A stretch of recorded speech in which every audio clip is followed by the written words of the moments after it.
They say power is a shield, but on the night Vivian Ashcombe married Duke Cedric Ravenshade, she learned it could also be a blade pressed against your throat.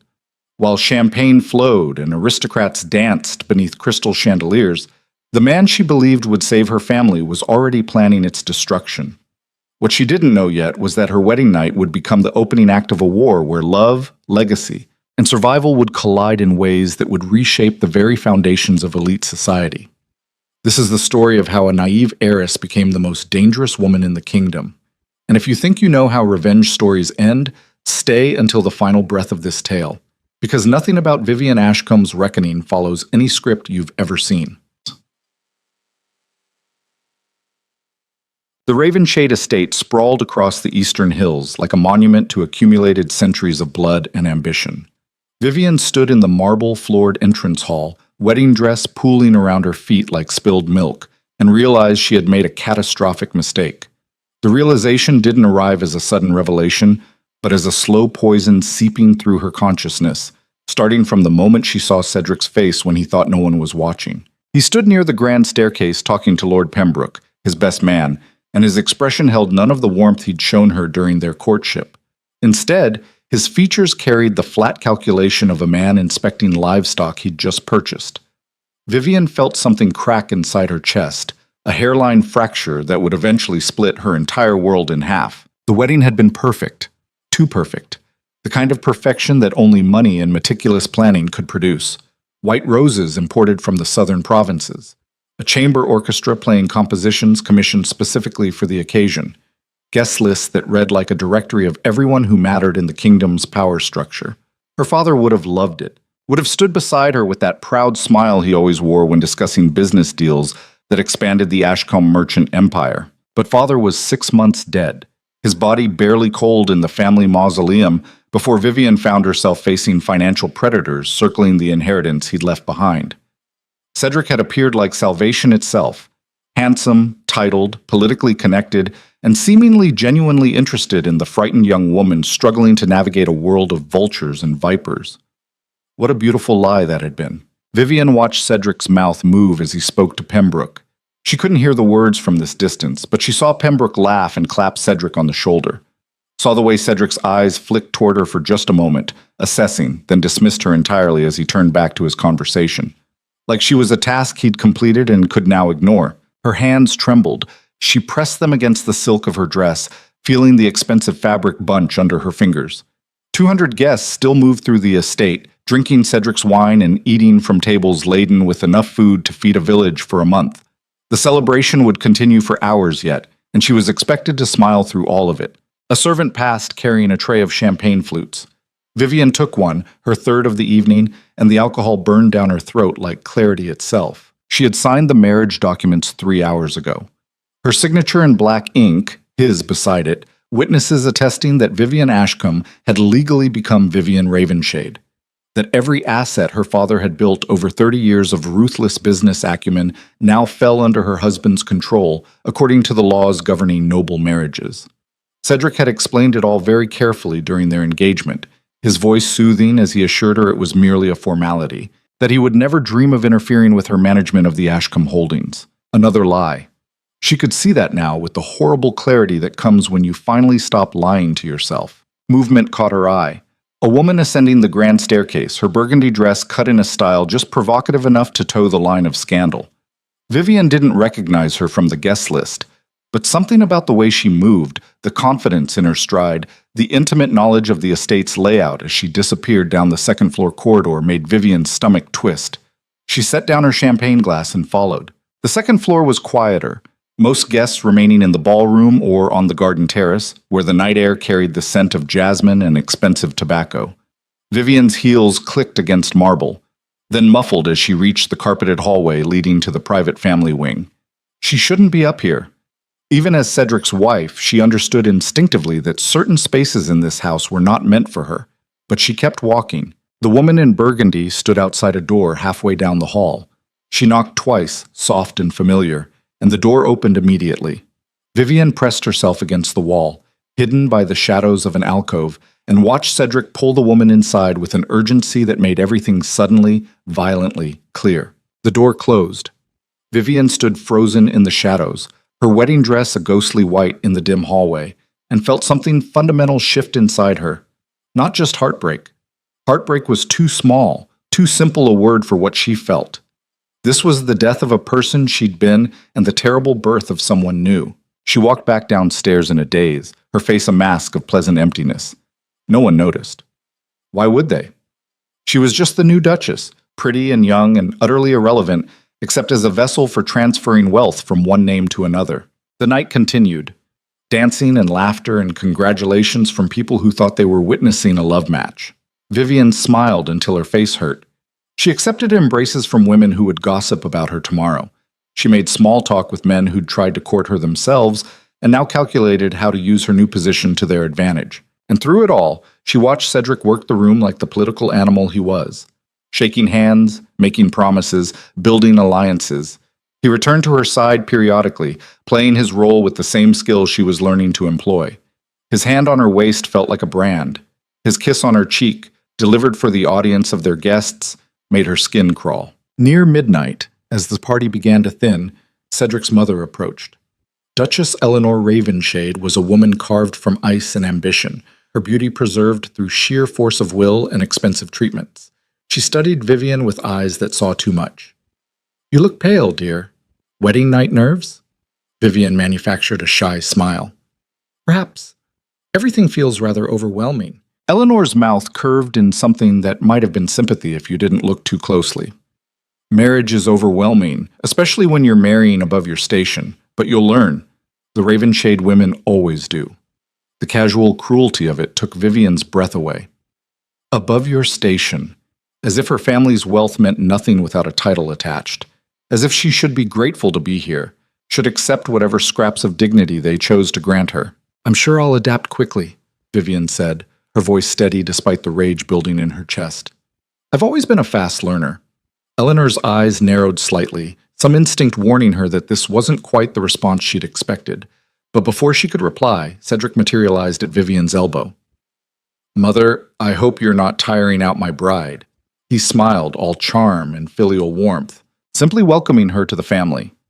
Eleanor patted Vivian's hand with fingers cold as stone. "You've chosen well, Cedric. She has your father's coloring. Same brown hair, same delicate frame. How fitting." The comment landed like a slap. Vivian saw the flash of irritation cross Cedric's face before he buried it. Saw Eleanor's satisfied smirk as she glided away. Apparently she'd just been compared to Cedric's father, a man whose portrait hung in the library depicting someone who looked nothing like Vivian at all. It was an insult, a deliberate one, and neither of them was going to acknowledge it. "You look tired," Cedric said, his hand firm on her lower back.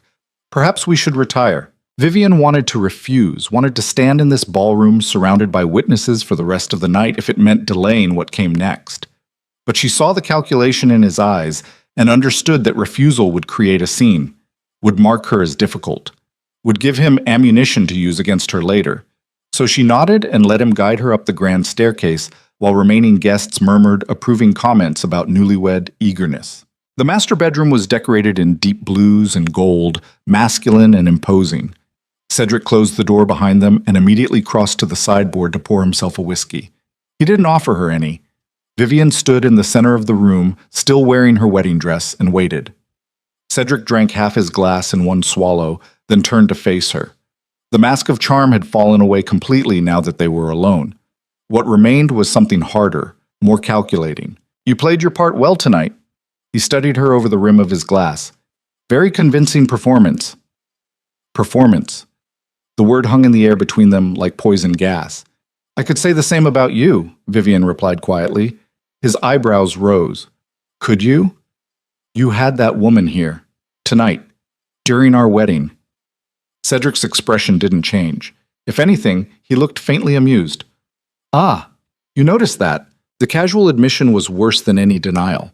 Vivian felt her hands curl into fists, nails digging into her palms. "Who is she?" "Someone who understands her place." He finished his whiskey and set down the glass with careful precision. "Unlike you, apparently."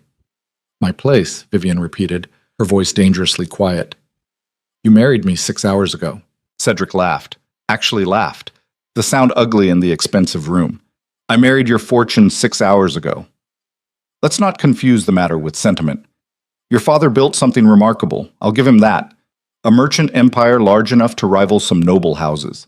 But without a title, without political connections, it was vulnerable. You were vulnerable.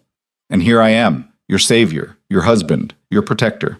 He moved toward her, and Vivian held her ground, though every instinct screamed to retreat. You needed me, Vivian.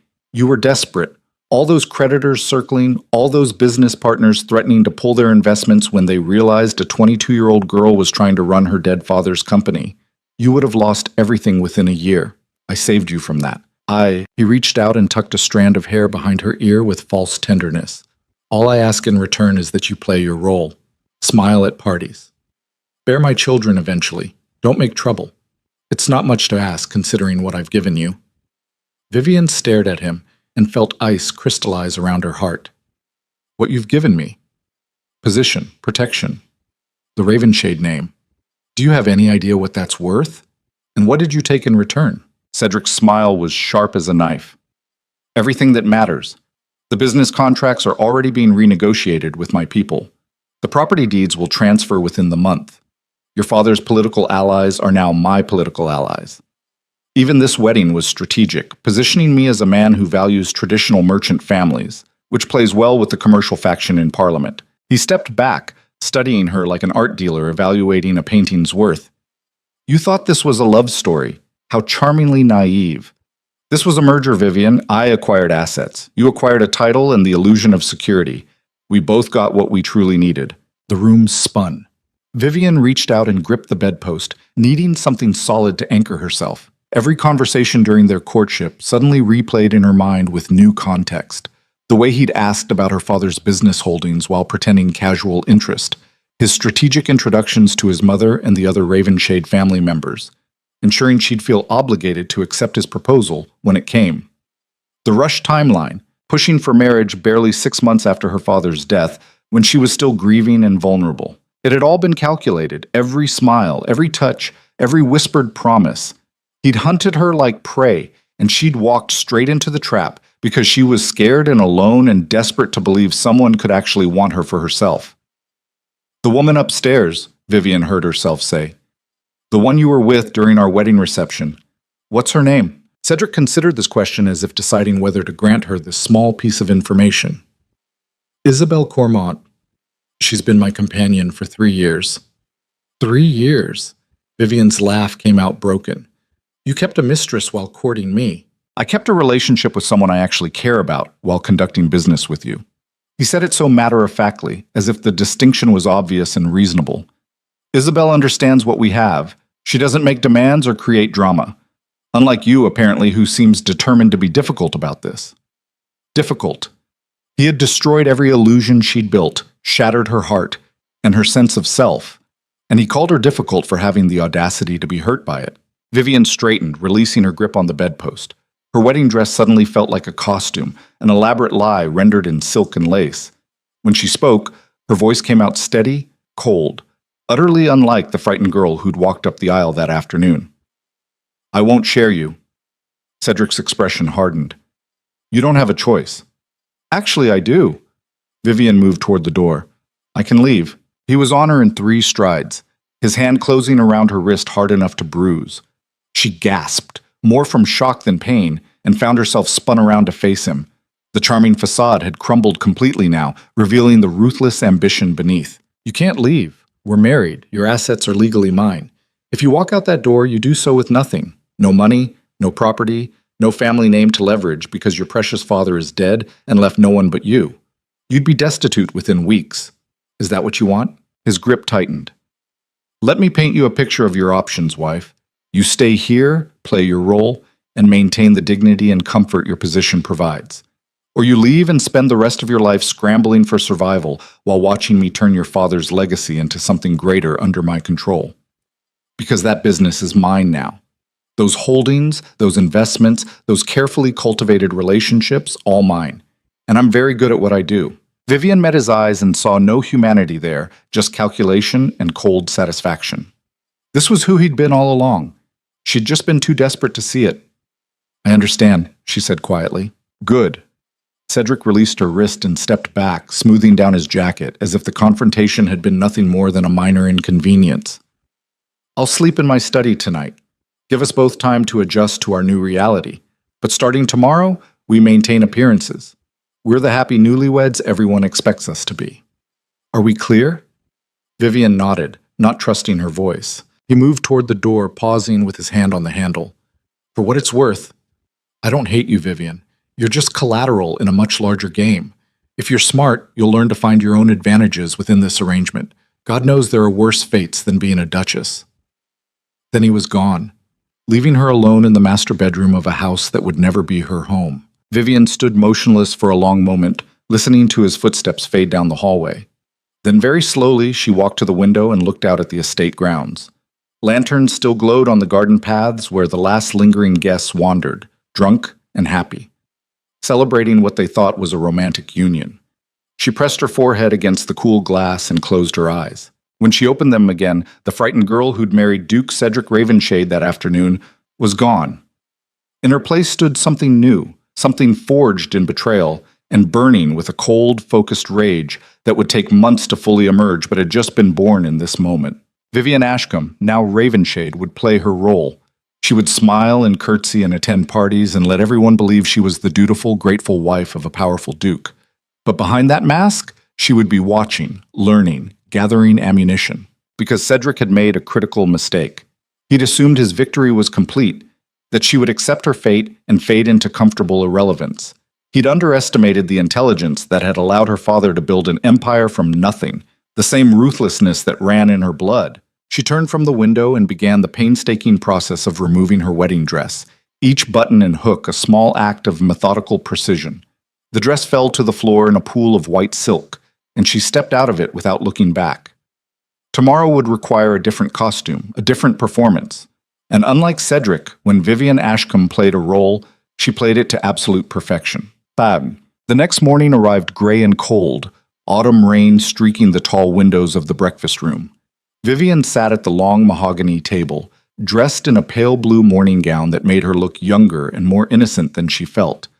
She'd chosen it deliberately, the same way she'd chosen the subtle redness around her eyes that suggested tears rather than sleeplessness. Cedric entered exactly 15 minutes after she'd been served, his timing precise as always.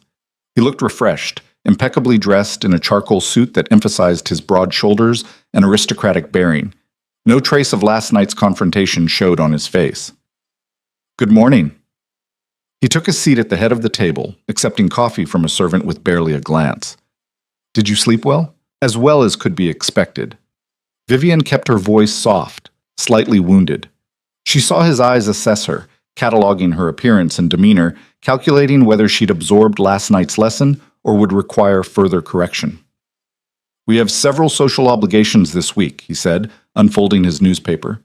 "The Pembroke garden party on Wednesday, Lady Ashford's charity luncheon Friday, and Saturday evening we're expected at the Royal Autumn Gala." Vivian nodded, spreading jam on toast she had no intention of eating. "I'll make sure I'm appropriately dressed for each occasion." "See that you are. My mother will accompany you to the modiste this afternoon. She has strong opinions about what constitutes appropriate dress for Ravenshade women." "Of course." Vivian took a small bite of toast, chewed, swallowed. "Will Isabel be attending any of these events?" The newspaper rustled slightly. "That's not your concern. I'd simply like to know how to navigate social situations appropriately." Vivian kept her tone reasonable, even helpful. "If she'll be present, I should understand the dynamics to avoid any awkwardness that might reflect poorly on you." Cedric lowered the paper enough to study her face. After a long moment, he said, "Isabel understands her position. She won't cause you embarrassment in public, but she will be present, occasionally." His jaw tightened almost imperceptibly. "Are we going to have this fight every morning?" "I'm not fighting." Vivian met his eyes steadily. "I'm simply trying to understand the rules of the game you've placed me in. You made it clear last night that I'm expected to maintain appearances. I'm asking for the information necessary to do that successfully." She watched him wrestle with it, saw the moment he decided her compliance was genuine rather than strategic. Good. Let him believe she'd surrendered. Let him think her intelligent enough to recognize her powerlessness, but too broken to do anything about it. "Isabel will maintain discretion," he said finally. "In public, She's simply an acquaintance from an old family. Any other arrangements are private matters. I understand. Vivian returned her attention to her toast. Thank you for clarifying. The conversation ended there, both of them eating in silence, punctuated only by the clink of silverware and the rustle of Cedric's newspaper. To any servant observing, they looked like a typical aristocratic couple, comfortable in their morning routine. Vivian let the silence stretch, using the time to study her husband when his attention was elsewhere. He was handsome, she acknowledged clinically. Strong features, dark hair swept back from a high forehead, the kind of commanding presence that drew eyes in any gathering. She'd been so dazzled by that presence during their courtship, so desperate to believe the pretty lies he spun. Never again. After breakfast, Eleanor Ravenshade arrived in a carriage that probably cost more than most families earned in a year. The Dowager Duchess swept into the entrance hall like a force of nature, her steel gray dress perfectly tailored, her posture suggesting she'd never experienced a moment of doubt in her entire life. Vivian, dear, time to transform you into something appropriate for your new station.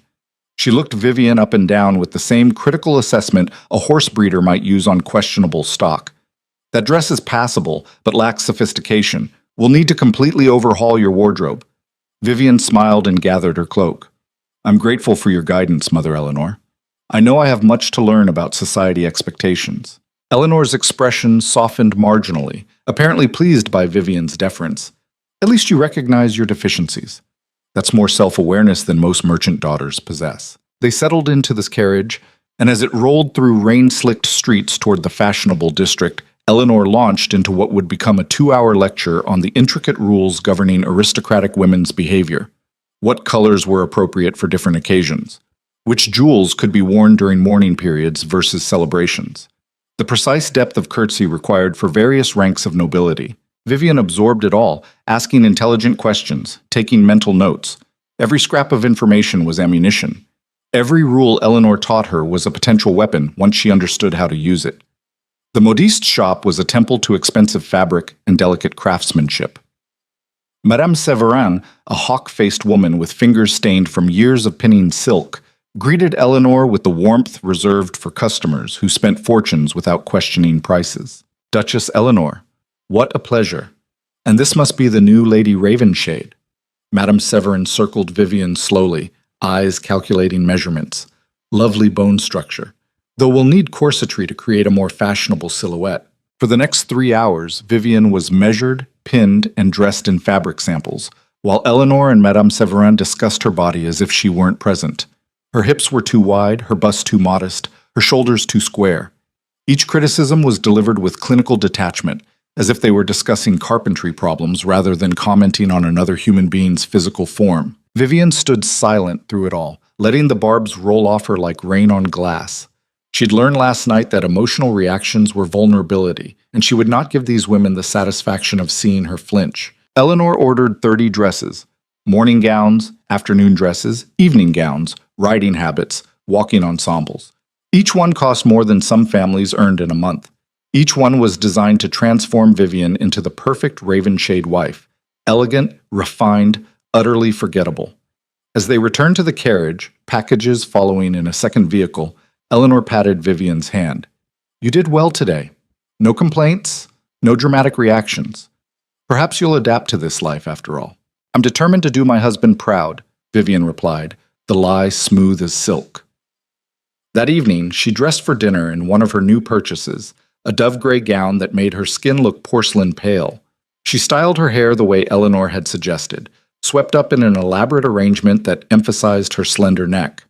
When she examined herself in the mirror, she barely recognized the woman staring back. Perfect. She looked exactly like what they wanted her to be. Beautiful, refined, empty. Dinner was a formal affair. Cedric's younger brother Marcus attended, a charming wastrel who spent most of his inheritance on horses and gambling. Also present was Lord Adrian Vale, one of Cedric's political rivals, invited as part of some complicated social chess move Vivian didn't yet understand. Adrian was perhaps 5 years older than Cedric, his features more angular, his manner more sardonic. He watched the table dynamics with sharp intelligence, missing nothing. When introduced to Vivian, he'd bowed over her hand and murmured congratulations that sounded almost sympathetic. Now, over the third course, he addressed her directly. Lady Vivian, your father was a remarkable man. I had the pleasure of conducting business with him several times. His loss must be devastating for you. It was, Vivian said quietly. He taught me everything about the business. I miss his wisdom daily. Marcus laughed, already on his fourth glass of wine. Surely you didn't actually work with the business, did you? I thought merchant fathers kept their daughters occupied with needlework and piano. My father believed in preparing me to manage the family holdings. Vivian kept her voice gentle, even as she corrected him. I attended business meetings from the time I was 16, learned contract negotiation, investment strategy, personnel management. How progressive, Adrian said, his tone suggesting genuine interest. And now you're married to Cedric, whose business acumen is legendary in its own right. I imagine the two of you make quite the formidable team. Cedric's knife scraped against his plate, the sound sharp in the elegant dining room. Vivian handles social obligations now. The business concerns are my domain. Of course. Adrian's smile never wavered, but Vivian caught the flash of calculation in his eyes. He'd just learned something useful about the power dynamics in this marriage. Still, what a waste of education and talent. Your father must have spent considerable resources training you. He did. Vivian met Adrian's gaze steadily.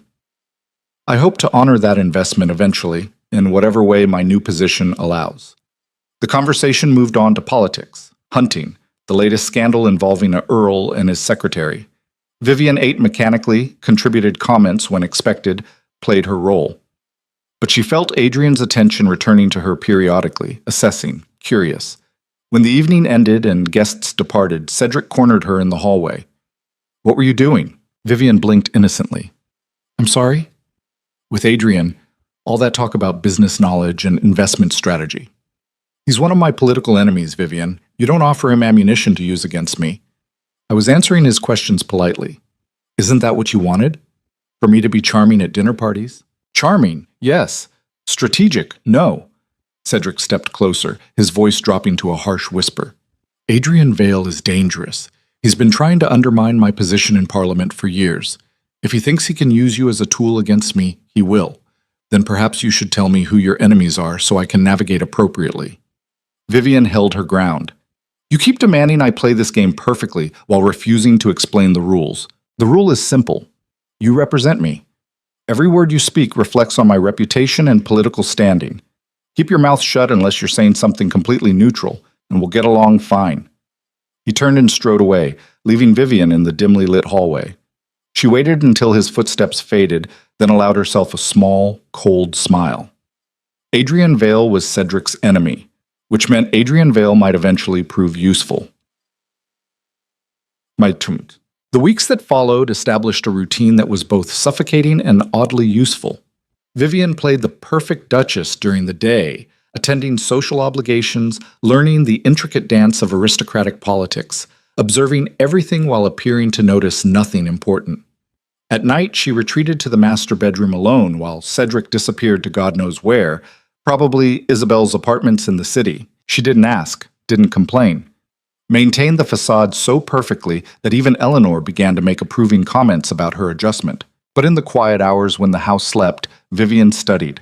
She discovered that the Ravenshade Library contained not just literature and philosophy, but also decades of business records, political correspondence, and family documents. Cedric apparently assumed she was too stupid or too broken to investigate, because he'd never bothered to restrict her access. His first mistake in what would become a long series. She learned that the Ravenshade fortune, while considerable, was not as secure as appearances suggested. Cedric had invested heavily in several risky political ventures, betting on appointments and policy changes that hadn't materialized. He'd borrowed against the estate to finance his position in Parliament, maintaining the appearance of wealth while operating on increasingly thin margins. Her father's business holdings were supposed to solve that problem. The Ashcombe companies were profitable, well-managed, built on solid foundations rather than aristocratic arrogance. Cedric planned to strip them for parts, selling off properties and contracts to pay his debts, while keeping enough to maintain the fiction of legitimate merger. Vivian memorized every document, every debt, every obligation, and late at night she began making lists. It was during one of these midnight research sessions that she heard voices in the hallway outside the library. Male voices, drunk and careless. She extinguished her candle and pressed herself into the shadows behind a tall bookshelf. The library door opened and two figures stumbled inside. Cedric and Marcus, both reeking of whiskey and cigars. "Swear to God, brother, you're a genius." Marcus collapsed into a leather chair, laughing. "Married that merchant girl for her money and still get to keep your mistress. It's perfect." "Not so loud." Even drunk, Cedric had enough sense to lower his voice. "The servants talk. Let them talk. Who cares?" Marcus waved his hand dismissively. "You got everything you wanted, the business, the political leverage, and you didn't even have to pretend to love her after the wedding night.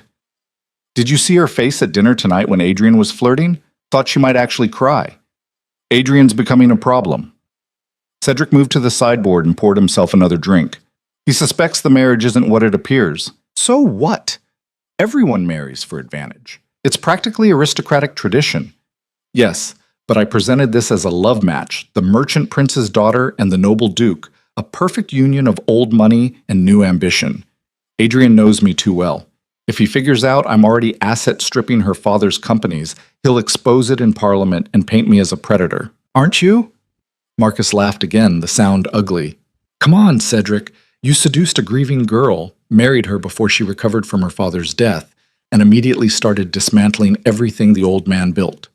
That's textbook predatory. Vivian's hands trembled. She pressed them flat against the bookshelf, focusing on the cool wood beneath her palms to anchor herself. It's business, Cedric said coldly.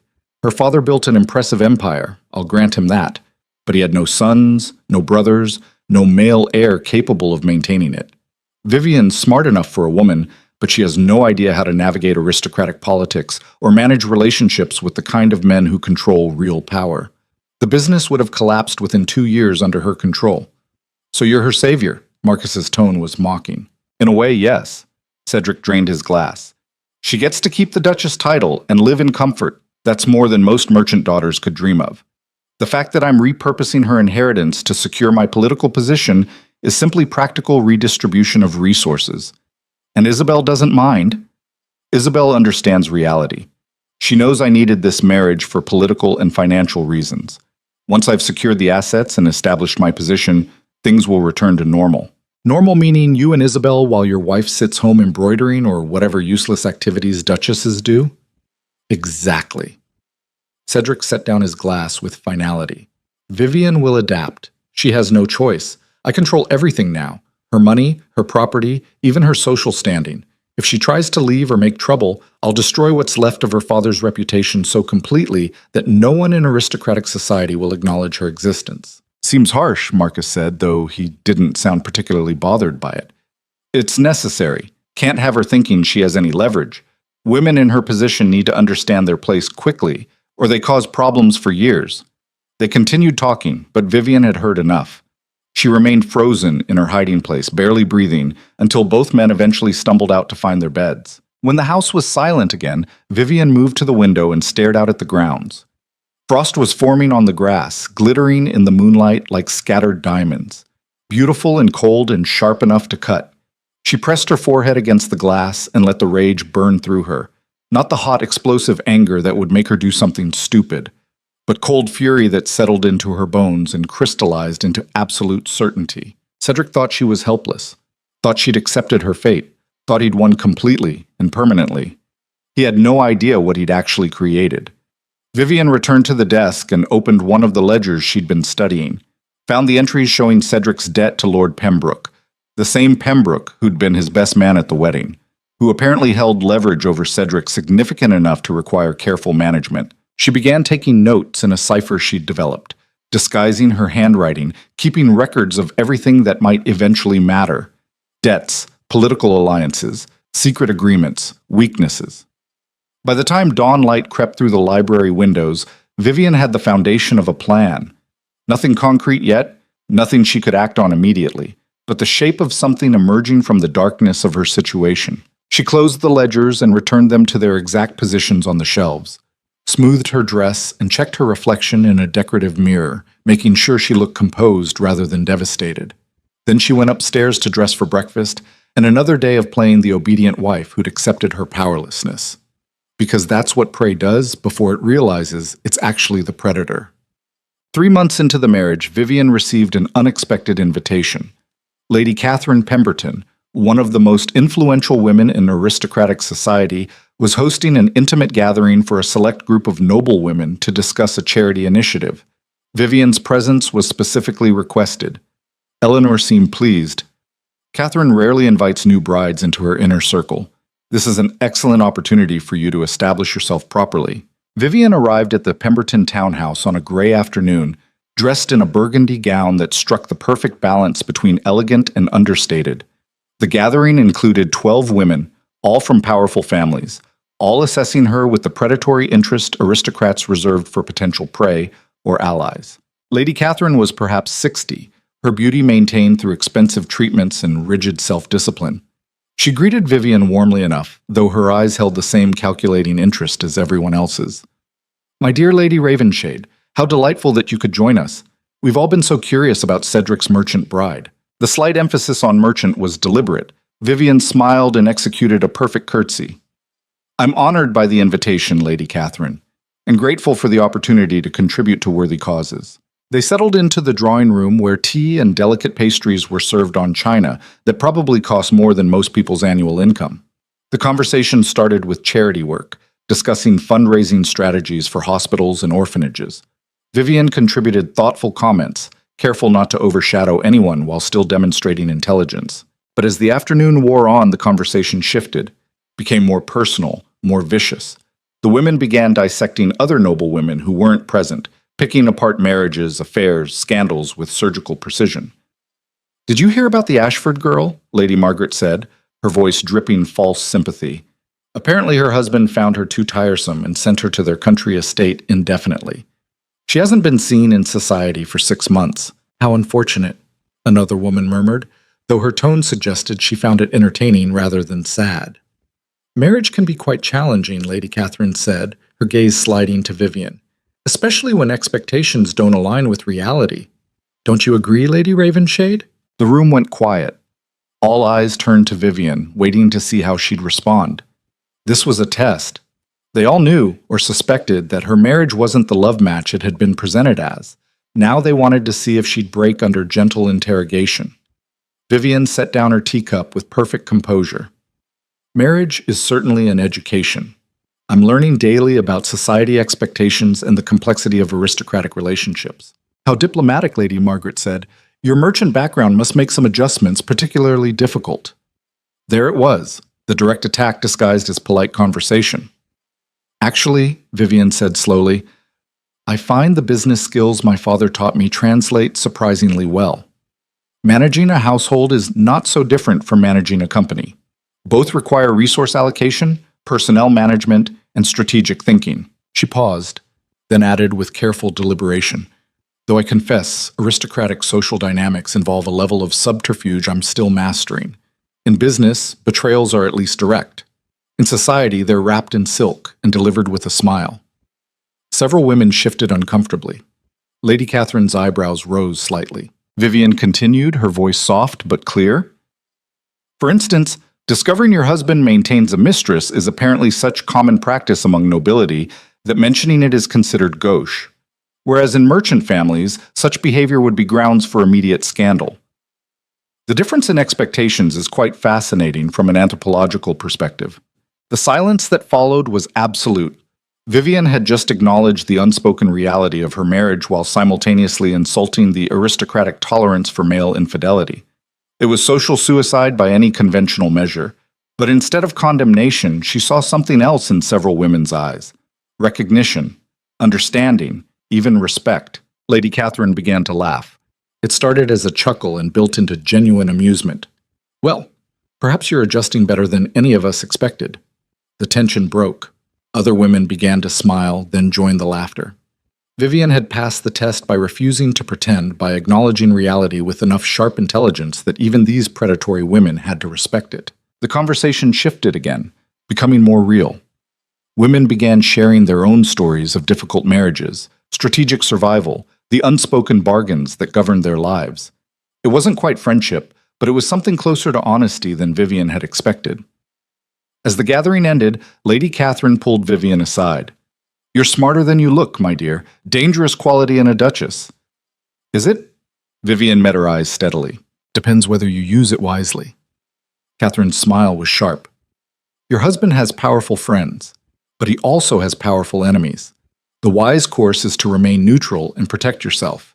And if neutrality isn't an option, then make sure you're stronger than whoever attacks first. Catherine patted her hand almost fondly. Welcome to the game, Lady Ravenshade. Try not to get destroyed too quickly. The interesting players are always in short supply. Vivian left the gathering with her mind racing. The afternoon had revealed something important. These aristocratic women weren't her enemies. Many of them were trapped in similar circumstances, playing similar games of survival and strategic adaptation. Some of them might even become allies if approached correctly. She returned to the Ravenshade estate to find Cedric in his study, papers spread across his desk. He looked up as she entered, his expression impatient. Where were you?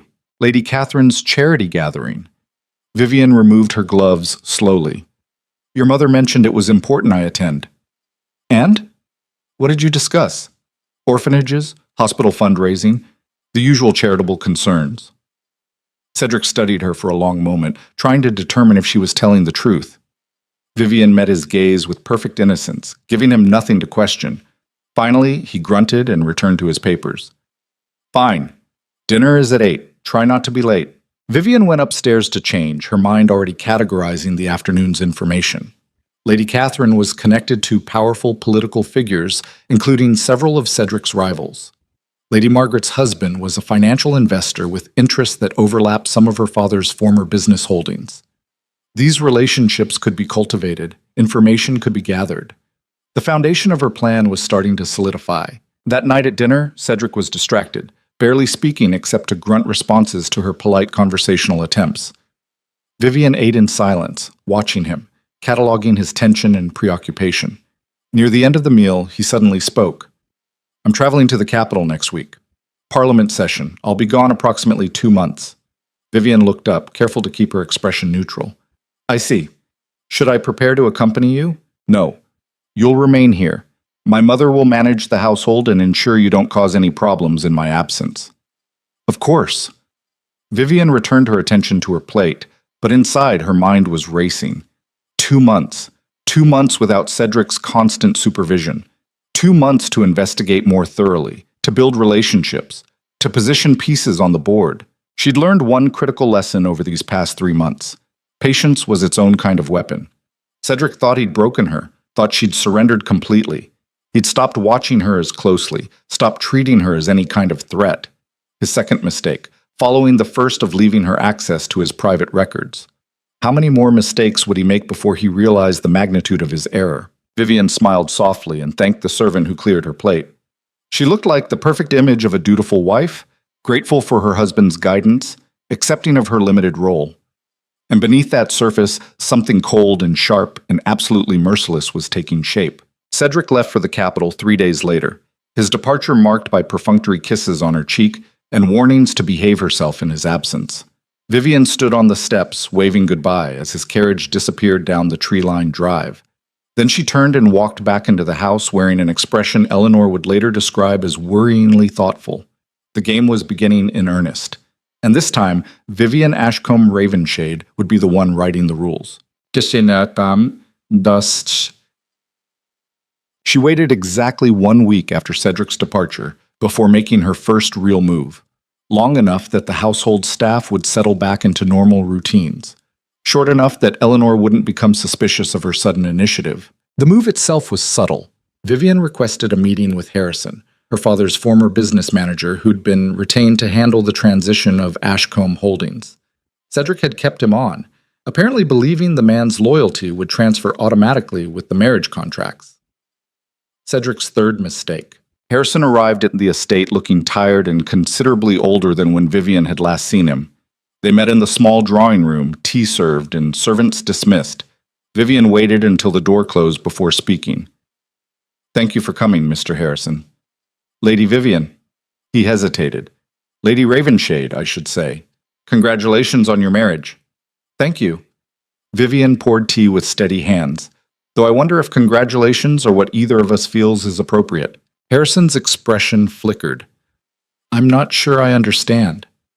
Don't you? Vivian met his eyes directly. My father trusted you completely, trained you personally, built his empire with you as his right hand, and now you're watching his life's work be dismantled piece by piece while pretending not to notice. The silence stretched between them. Harrison's hands tightened around his teacup. The marriage contract was legal, he said finally. The holdings transferred appropriately. I have no grounds to contest any decisions Lord Ravenshade makes regarding the companies. Legally, no. Vivian set down her teacup. But morally? Tell me, Mr. Harrison, what would my father think of what's happening? His face crumpled slightly. Your father would be devastated, apoplectic. He'd never have agreed to this marriage if he'd known. But he's dead, and I was desperate and stupid and believed pretty lies from a man who never intended to honor any of them. Vivian's voice hardened. So here we are. My husband is systematically destroying everything my father built, and you're helping him do it. What choice do I have? Harrison's voice rose, desperate.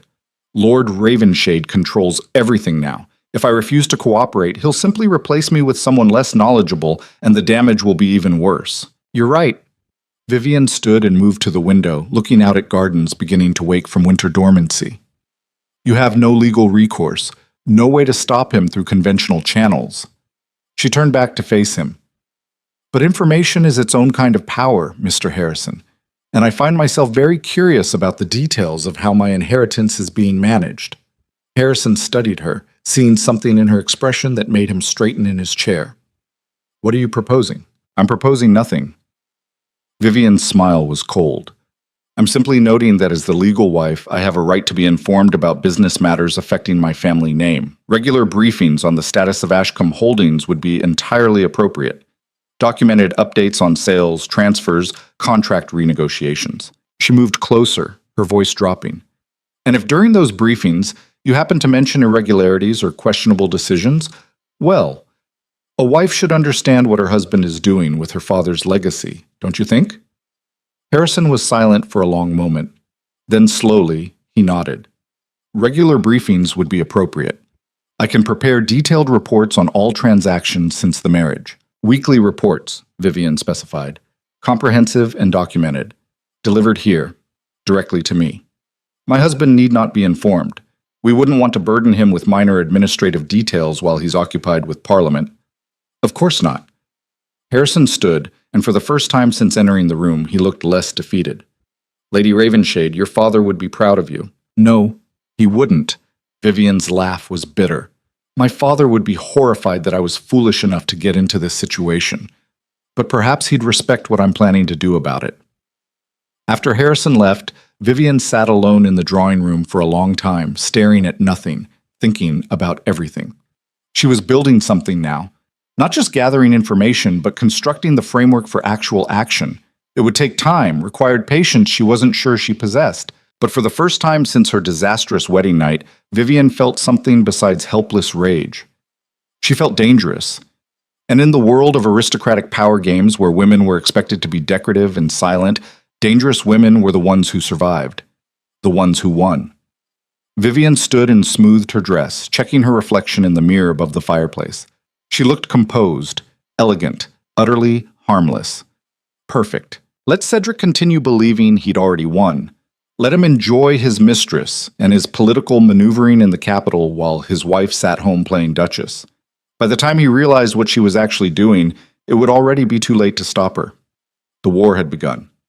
And this time when someone's world burned, it wouldn't be Vivian Ashcombe's. The first report from Harrison arrived exactly 1 week after their meeting, delivered by a nervous courier who handed Vivian a sealed envelope and departed without meeting her eyes. She waited until she was alone in her private sitting room before breaking the wax seal, her hands steady despite the acceleration of her pulse. The contents were devastating in their thoroughness. Harrison had documented everything. Every property sale, every contract renegotiation, every strategic dismantling of her father's carefully constructed empire. Cedric had moved quickly, ruthlessly efficient in his asset stripping. 3 warehouses sold at below market value to buyers who turned out to be his political allies. 4 shipping contracts terminated and renegotiated under terms that funneled profits directly into Ravenshade accounts. A textile factory her father had spent 15 years building, liquidated completely to pay off Cedric's gambling debts from before their marriage. The numbers swam before her eyes. Millions of pounds of value evaporated in 3 months. Her father's legacy, reduced to cash that Cedric was using to finance his political ambitions and maintain his lifestyle. Vivian set down the papers and walked to the window, pressing her forehead against the cold glass. The gardens below were empty, winter-bare trees casting skeletal shadows across frozen ground. She focused on her breathing, forcing air in and out of lungs that felt suddenly too small. This was bigger than personal betrayal. Cedric wasn't just using her, he was systematically destroying everything her father had built from nothing. Every risk her father had taken, every sacrifice, every brilliant strategic move that had elevated the Ashcombe name from obscurity to prominence, all of it being erased to fund the ambitions of a man who'd never built anything himself. The rage that filled her wasn't hot anymore. It had crystallized into something cold and patient and absolutely implacable. Cedric thought he was untouchable, protected by law and social convention and the inherent powerlessness of wives in aristocratic marriages. He'd calculated that Vivian would accept her fate because she had no alternative. He'd miscalculated catastrophically. Vivian returned to the desk and began making notes in her personal cipher, cross-referencing Harrison's report with the information she'd already gathered from Cedric's private papers, building a timeline, identifying patterns, looking for vulnerabilities. Because everyone had vulnerabilities. Even powerful dukes playing games with other people's lives. The trick was finding them before they destroyed you completely. 3 days later, she attended another of Lady Catherine's gatherings, this time a charity auction for hospital funding. The event was crowded with aristocrats displaying their wealth through competitive bidding on items nobody actually needed. Vivian wore emerald green, a color Eleanor had deemed too bold, but which made Vivian's skin glow and drew eyes as she moved through the crowd. She bid on nothing, simply observed, cataloged, listened to conversations happening in corners where people thought they had privacy. Aristocrats loved to gossip, and if you stayed quiet enough, they forgot you were there. Near the refreshment table, she overheard Lord Pembroke talking to another nobleman, their voices low, but not quite low enough. Cedric's getting desperate. The parliamentary vote on the trade regulation bill is next month. If it fails, his entire strategy collapses. He's leveraged everything on that passing. The other man sounded worried. If it doesn't, the creditors will come calling. Then he'd better make sure it passes. Pembroke's laugh was sharp. Though between you and me, Adrian Vale has enough votes lined up to block it. Cedric doesn't know that yet, but he will soon enough. Vivian's heart rate spiked. She carefully selected a petit four from the dessert display, her expression showing nothing while her mind raced. Cedric had bet everything on legislation that was about to fail, which meant his financial house of cards was about to collapse unless he found another source of funds, which meant he'd strip her father's businesses even faster, more ruthlessly, selling off anything with value to cover his debts. She needed to move faster, needed to find leverage before there was nothing left to salvage. Adrian Vale stood on the opposite side of the room, talking to Lady Margaret with that sardonic smile he wore like armor. Vivian studied him, remembering Cedric's warnings about how dangerous he was, how he shouldn't be trusted, which made him exactly the kind of person she needed to approach. She waited until he was alone, standing near the auction display, examining a supposedly rare manuscript with obvious skepticism. Then she moved beside him with the calculated casualness of someone who just happened to be looking at the same item. Overpriced and probably a forgery, she said quietly, her eyes on the manuscript rather than him. Adrian glanced at her, eyebrows raising slightly. Most people wouldn't recognize that. You have an eye for authenticity. My father collected rare documents. He taught me how to identify counterfeits. The paper's wrong, the ink too uniform. Real aged manuscripts have inconsistencies. Fascinating. Adrian's attention was fully on her now, that sharp intelligence assessing. Your father sounds like he was a remarkable man. He was.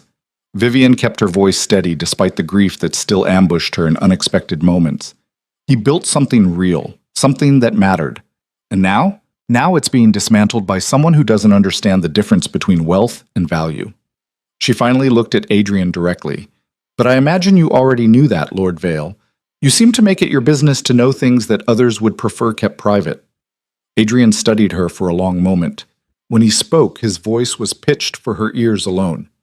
Your husband has made enemies, Lady Ravenshade, powerful ones who would enjoy seeing him fail spectacularly. I'm aware. Vivian held his gaze. The question is whether those enemies would be interested in information that could facilitate such a failure. That would depend on the information, and on what the provider wanted in exchange.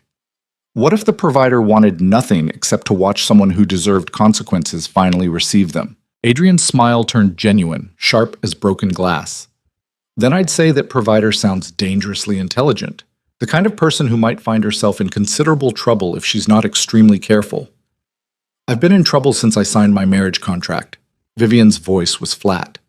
The only question now is whether I drown quietly or take someone down with me. Before Adrian could respond, Lady Catherine materialized beside them, her timing too perfect to be accidental. Lord Vale, Lady Ravenshade, how delightful to see you both examining the auction items. Have either of you found anything worth bidding on? I'm afraid not. Adrian's expression shifted back to polite neutrality, though the conversation has been more valuable than any manuscript. He bowed slightly to both women and moved away, leaving Vivian alone with Catherine. The older woman waited until he was out of earshot before speaking. That was either very brave or spectacularly foolish, my dear. Adrian Vale is not a man to approach lightly. I'm aware of his reputation. Vivian turned to face Catherine directly. But I find myself in a position where caution feels like a slower form of suicide. Catherine's eyes narrowed. What exactly has Cedric done? Besides marry me for my inheritance and immediately begin dismantling my father's life work while maintaining a mistress, he makes no real effort to hide. Vivian kept her voice conversational, but steel ran through every word. He's betting everything on parliamentary legislation that's about to fail. When it does, he'll accelerate selling off Ashcombe assets to cover his debts. Within 6 months, there will be nothing left of what my father built. And you want revenge. I want justice. Vivian met Catherine's calculating gaze. There's a difference.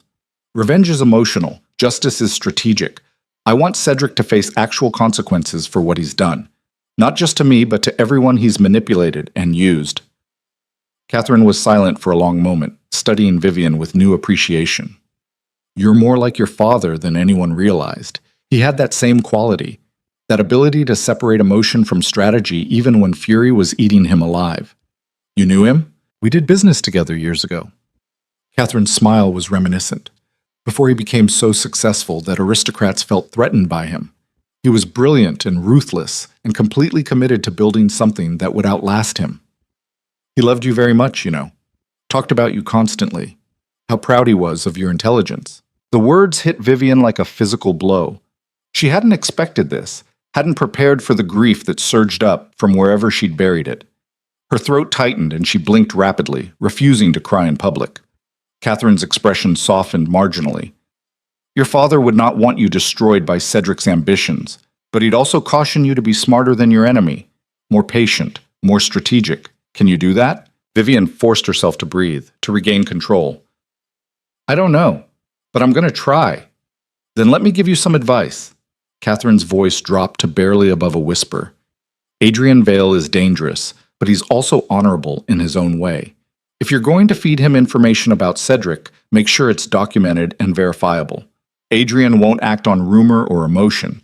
He needs evidence solid enough to use in Parliament without it reflecting badly on him. She paused, then added, and be very careful about timing. If you move too soon, Cedric will crush you. Too late. And there will be nothing left to salvage. The window for this kind of operation is narrow and unforgiving. I understand. Do you? Catherine's gaze was piercing. Because once you start down this path, there's no returning to being the innocent victim. You become a player in the game. And players who lose don't get second chances. They get destroyed completely. Then I'd better make sure I don't lose. Catherine studied her for another moment, then smiled. Welcome to the real aristocracy, Lady Ravenshade. The version that exists behind the pretty facades and polite conversation. Try not to get devoured too quickly. I'm starting to like you. She moved away to greet other guests, leaving Vivian standing alone beside the forged manuscript. Around her, the auction continued, wealthy people bidding ridiculous amounts on worthless items, everyone playing their roles in the elaborate theater of aristocratic society. But beneath the surface, in the shadows where real power moved, Vivian had just taken her first actual step toward war. She'd identified a potential ally, learned valuable intelligence about Cedric's vulnerabilities, and received something she hadn't expected. Validation that what she was planning wasn't just emotional revenge, but strategic necessity. The knowledge settled into her bones like armor. That night, alone in the master bedroom that had never felt like home, Vivian drafted her first real communication to Adrian Vale. Not a letter, too dangerous to have documented. Instead, she prepared a packet of information copied from Harrison's reports and Cedric's private papers. Financial documents showing the systematic asset stripping, contracts demonstrating the below-market sales to Cedric's political allies, evidence of loans taken against her father's properties without proper authorization. She arranged for delivery through a trusted servant, one of the older staff who'd served her father and who'd made clear his loyalty remained with the Ashcombe name. The packet would reach Adrian anonymously, giving him material to investigate without directly implicating her. It was a small move, one piece on a very large board, but it was more than she'd had before. Progress measured in inches when you were swimming through miles of water trying not to drown. 2 weeks passed. Vivian maintained her routine of social obligations and quiet research, gathering more information, building her understanding of the intricate web of debts and obligations that governed aristocratic power structures. Harrison's weekly reports continued arriving, each one documenting further destruction of her father's legacy. Then Cedric returned from the capital. He arrived late on a Thursday evening, his carriage clattering into the courtyard while Vivian was preparing for bed. She heard the commotion downstairs, heard his voice giving sharp orders to servants, heard the heavy tread of his boots on the stairs. She stood in the center of the bedroom wearing her nightgown and wrapper, hands folded calmly in front of her, and waited. The door opened without knocking. Cedric filled the doorframe, his expression thunderous. Behind him, Vivian could see servants hovering nervously in the hallway before he slammed the door shut. "We need to talk." His voice was controlled, but fury radiated from every line of his body. "Welcome home." Vivian kept her tone neutral. "I trust your time in the capital was productive." "Don't!" Cedric crossed the room in 3 strides, stopping close enough that she had to tilt her head back to meet his eyes. "Whatever game you think you're playing, it stops now. I'm not sure what you mean. Someone's been feeding Adrian Vale information about my financial dealings. Detailed information about property sales and contract renegotiations. Information that could only have come from private family records." Vivian's heart hammered against her ribs, but she kept her expression blank. "That sounds concerning. Have you identified the source?" "I know it's you." Cedric's hands clenched into fists at his sides. "No one else has access to those documents. No one else would have reason to undermine me. I'm your wife. What possible reason would I have to damage your political position?" Vivian held his gaze steadily. "My reputation is tied to yours. If you fail, I suffer the social consequences as much as you do." "Exactly. Which is why this makes no sense unless you're either incredibly stupid or actively trying to destroy us both." He leaned closer, his voice dropping to a harsh whisper. "So which is it, Vivian? Are you an idiot who doesn't understand what she's doing? Or are you deliberately sabotaging the man who saved you from financial ruin?" The accusation was so backwards, so completely inverted from reality, that Vivian almost laughed. Almost. But she caught herself, recognizing the danger in this moment. Cedric was cornered, reactive, capable of violence if pushed too far. She needed to diffuse this carefully. "I haven't shared any information with anyone." Vivian kept her voice steady, reasonable. "But if Lord Vale has obtained financial documents, perhaps you should examine your own security. How many people have access to your study? Your private papers? Could one of your political rivals have bribed a servant?" She watched the idea take root, saw Cedric's certainty waver slightly. He wanted to believe she was guilty, but he also needed to believe his own security was better than it apparently was. "You're saying someone in this household is betraying me?" "I'm saying I have no reason to undermine you, and no access to the kind of detailed financial information Lord Vale apparently possesses. Unless you think I've been sneaking into your study at night and copying documents?" Vivian allowed a hint of sarcasm to enter her voice. "I'm your wife, Cedric. Not a spy." The sarcasm was a calculated risk. Guilty people stayed defensive. Innocent people got irritated when repeatedly accused. Cedric studied her face, searching for tells. Vivian gave him nothing but mild annoyance and genuine confusion. Finally, he stepped back. "If I find out you're lying, there will be consequences. Severe ones. Do you understand?" "I understand that you're under stress and looking for someone to blame." Vivian moved past him toward the bed. "But accusing me won't solve your actual problem. which is that someone with access to your private affairs is working against you. I suggest you focus on identifying the real source rather than attacking the only person in this house who has no power to hurt you. She climbed into bed and pulled the covers up, dismissing him with body language. Cedric stood frozen for a moment, apparently thrown by her calm refusal to continue the confrontation. Then he turned and left without another word, the door slamming hard enough to rattle the frame. Vivian waited until his footsteps faded down the hallway. Then she pressed her hands against her chest, feeling her heart trying to beat out of her ribcage. The fear she'd suppressed during the confrontation flooded through her now, making her shake. He'd been close, so close to certainty. If she'd shown any guilt, any fear, he would have acted on it. Locked her away, cut her off from any contact with the outside world, maybe worse. She'd gambled on his ego, on his need to believe his security was better than it was. And the gamble had worked. This time. But she couldn't count on luck continuing. Cedric was suspicious now. He'd be watching her more carefully, restricting her access, probably interrogating servants. Her window for gathering information and passing it to Adrian was closing rapidly. She needed to accelerate her timeline, needed to move from gathering evidence to actually using it before Cedric shut down all her avenues. The next morning, she sent another message to Adrian through her trusted servant. This time, not just financial documents, but names. The political allies Cedric had bribed with underpriced properties. The creditors he was avoiding. The legislation he'd bet everything on that Adrian was apparently planning to block. And included with it all, a simple note. The vote happens in 3 weeks. After that, he'll be desperate. Desperate men make mistakes. Make sure those mistakes are public. No signature, no identification. But Adrian would understand where it came from.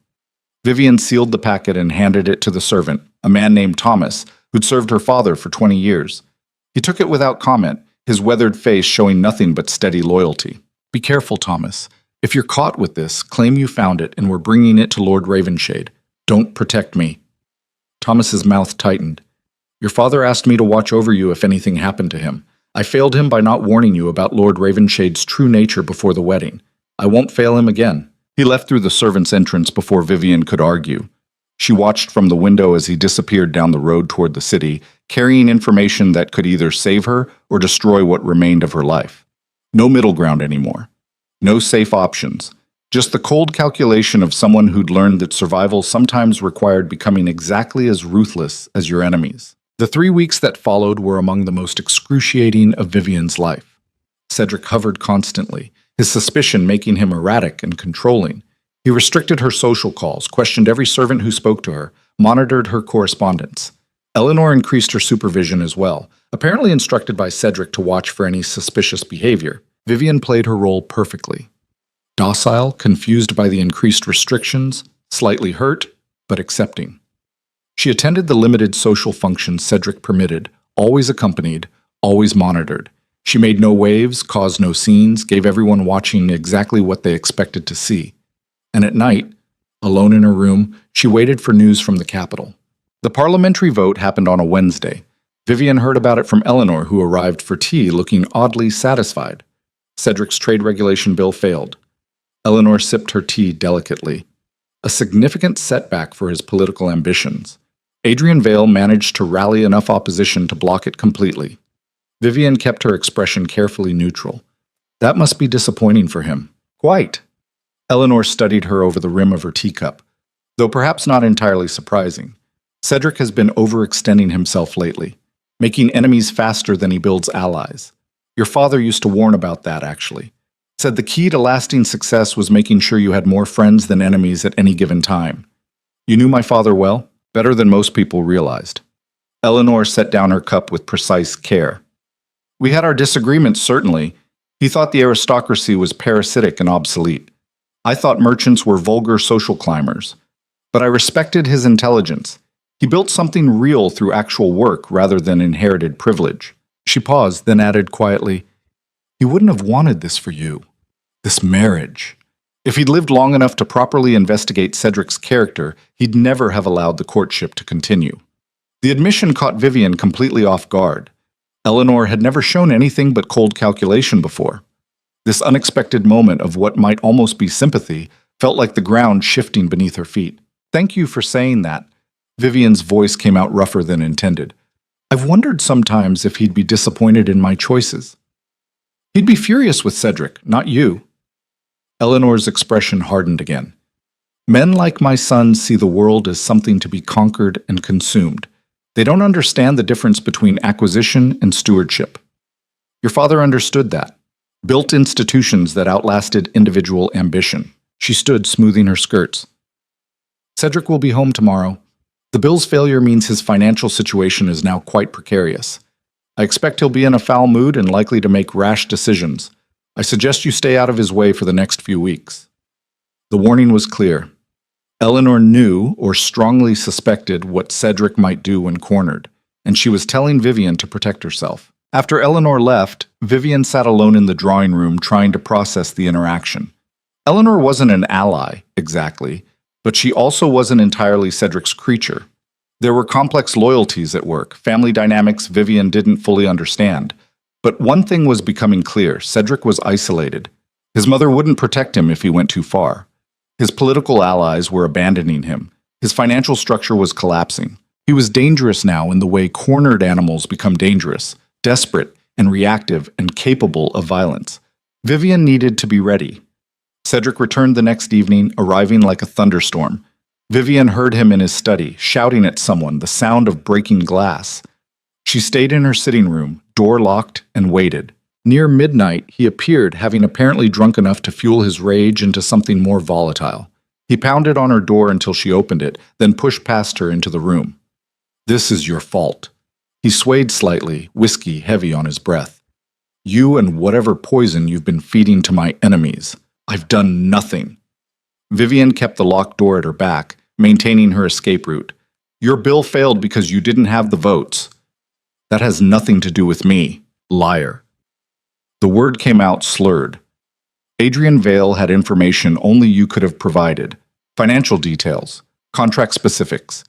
He stood in Parliament and dismantled my credibility using my own private records. Then someone in your employment betrayed you. Vivian held her ground despite every instinct screaming to run. "I've told you repeatedly, I don't have access to your private business affairs. You had access to everything through your father. All those companies, all those contracts. You knew exactly what I was planning to do with them, because you married me specifically to seize them."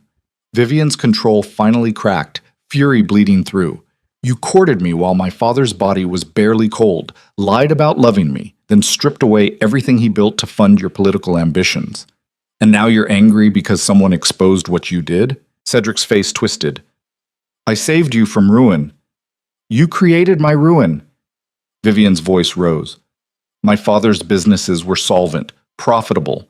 The only crisis was in your finances, and you used my grief and isolation to trap me into solving your problems. Don't you dare pretend you were my savior." The slap came without warning, sharp enough to snap her head sideways. Vivian gasped, hand flying to her cheek, tasting blood where her teeth had cut the inside of her mouth. They stared at each other in shocked silence. Cedric looked at his hand as if it belonged to someone else. Then his expression hardened into something cruel. "You don't get to speak to me that way." He moved closer, forcing Vivian back against the door. "I own you. Your name, your property, your future. Everything you are exists because I allow it. And if you've been working against me, I will destroy you so completely that no one will even remember the Ashcombe name existed." His hand closed around her throat, not squeezing, but threatening. Vivian froze, every muscle locked, barely breathing. "Last chance, Vivian. Confess what you've done. Tell me how you've been communicating with Adrian. Give me names and methods. Do that, and maybe I'll be merciful." Vivian met his eyes, seeing the calculation beneath the rage. He wanted her confession, needed it to act against Adrian or whoever else she might have contacted. If she gave him nothing, he had no clear target. If she gave him everything, she had no leverage left. "I have nothing to confess." Her voice came out strangled but steady. "Because I've done nothing except survive being married to a man who never saw me as human." Cedric's hand tightened fractionally. "Then you're either innocent or the most accomplished liar I've ever encountered. And I'm not sure which possibility frightens me more." He released her abruptly and stepped back. "Fine. You want to play innocent? We'll see how long that lasts." He turned and left, slamming the door behind him. Vivian heard the distinctive sound of a key turning in the lock from the outside. She was trapped. Vivian slumped against the door, hand still pressed to her bruised throat, and realized with cold clarity that everything had just accelerated beyond her control. Cedric had crossed a line tonight. The violence, the threat, the imprisonment. He'd revealed exactly how far he was willing to go, which meant she had to be willing to go further. She moved to the window and looked out at the dark estate grounds. The distance to the ground was too far to jump safely, but there was a trellis along the exterior wall strong enough to hold climbing roses, maybe strong enough to hold a desperate woman. She couldn't stay locked in this room, couldn't give Cedric time to systematically destroy every connection she'd built, every piece of evidence she'd gathered. Tomorrow he'd probably interrogate the servants, discover Thomas, maybe even harm the old man to extract information. She needed to act tonight. Vivian changed quickly into her darkest dress, pulled on her riding boots, stuffed Harrison's reports and the copies she'd made of Cedric's papers into a leather satchel. Everything she needed to prove what he'd done, everything Adrian would need to finish destroying Cedric's political career. Then she opened the window, cold night air rushing in, and looked down at the trellis. This was insane. If she fell, she'd break bones. If she was caught, Cedric's retribution would be worse than anything she'd experienced so far. Every rational part of her brain screamed that this was too risky, too desperate, but the alternative was staying trapped while Cedric systematically eliminated every advantage she'd built. And Vivian Ashcombe had not survived this long by choosing safety over survival. She climbed out the window. The trellis held, barely. It creaked and swayed under her weight, old wood threatening to splinter, but she moved quickly, hands gripping wooden slats, feet finding purchase. Her dress caught on thorns from the dormant rose vines, fabric ripping, skin stinging where thorns drew blood. She didn't stop, didn't look down, just kept climbing until her feet hit solid ground. Then she was riding through the night, the satchel clutched against her chest, cold wind burning her face, and she didn't look back at the prison that had almost consumed her. She rode toward the city, toward Adrian Vale's townhouse, toward the only gamble she had left, because there was no returning from this. No way to walk back into that house and pretend tonight hadn't happened. She'd just transformed from trapped wife to fugitive, from victim to active combatant. The war she'd been planning in careful increments had just become immediate and total. And as Vivian rode through the darkness toward an uncertain future with evidence that could destroy her husband clutched against her chest, she felt something she hadn't experienced since before her father died. Not hope exactly. Hope was too fragile a word for what burned in her chest, but possibility. The savage, terrifying possibility that maybe, just maybe, she could win this after all. Even if winning meant losing everything she'd once thought she wanted. Adrian Vale's townhouse stood 3 stories tall on a fashionable street where gaslight reflected off rain-slicked cobblestones like scattered coins. Vivian dismounted in the shadow of the building, her legs barely holding her weight after hours of hard riding. The horse was lathered and trembling, and she felt a surge of guilt for pushing the animal so hard. But guilt was a luxury she couldn't afford right now. Silence. Then footsteps inside, the sound of a bolt being drawn. The door opened to reveal a middle-aged man in servant's livery, his expression shifting from annoyance to shock as he took in her appearance. Torn dress, bleeding hands, face bruised where Cedric had struck her. "I need to speak with Lord Vale." Vivian kept her voice steady, despite exhaustion making her sway. "Tell him Lady Ravenshade is here with information he's been waiting for." The servant's eyes widened. "My lady, perhaps you should wait while I fetch a physician." "No physicians, just Lord Vale." "Please." The servant hesitated, then gestured her inside. The entrance hall was elegant but understated, reflecting Adrian's political position rather than inherited wealth. Vivian stood dripping on expensive carpet while the servant disappeared up the stairs.